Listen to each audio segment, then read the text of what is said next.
Hi అండి అందరికీ. ఈరోజు బోటి బిర్యానీ ప్రిపేర్ చేశాను. దీనికి హాఫ్ కేజీ బోటి తీసుకున్నాను. హాట్ వాటర్తోని శుభ్రంగా కడుక్కోండి, 3-4 టైమ్స్ కూడా కడుక్కోండి.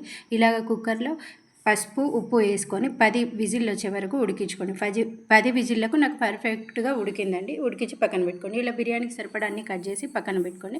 హాఫ్ కేజీ రైస్ కడిగి పక్కన పెట్టుకోండి. అలాగే ఒక గ్యాస్ మీద ఒక గిన్నె పెట్టుకొని ఆయిల్ నెయ్యి వేసుకొని ఫస్ట్ మెంతం కూర ఆనియన్స్ వేసుకోండి. హోల్ గరం మసాలాలు వద్దు, మెంతం కూరతో ఇలా ప్రిపేర్ చేయండి, బాగుంటుంది.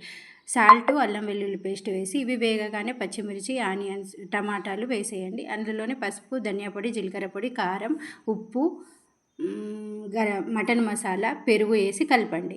అలాగే మనం దీనికి బిర్యానీ కోసం హాట్ వాటర్ పక్కన ప్రిపేర్ చేసుకోవాలండి. హాట్ వాటర్ ఒక గిన్నెలో మళ్ళీ వాటర్ పోసి హోల్ గరం మసాలాలు వేసి పుదీనా కొత్తిమీర, సాల్ట్, ఆయిల్ వేసేసి దీన్ని పక్కన హాట్ వాటర్ ప్రిపేర్ చేసుకోండి. ఇది ఒక మంచి 80% ఇందులో రైస్ ఉడికించుకోవాలండి. నాని ఉంటాయి కాబట్టి మనం పక్కన నానబెట్టుకున్నాం కాబట్టి ఉడుకుతాయి. మీకు ఇది నేను స్పీడ్గా చెప్తున్నాను. మీకు లెంత్ వీడియో కావాలంటే యూట్యూబ్లో ఉంది. ఇలా ఈ బోటీని ఇలా ఒక 5-10 మినిట్స్ ఉడికించుకొని దీన్ని తీసి పక్కన పెట్టుకోవాలి ఒక ప్లేట్లో. 80% రైస్ ఉడకగానే ఈ రైస్ని ఇలా మనం ఉడికించుకున్న బోటీ దాంట్లో ఇట్లా వేసుకోవాలి. ఫస్ట్ టైం మీరు బిర్యానీకి సరిపడా గంజు కొంచెం పెద్ద సైజులో పెట్టుకోండి.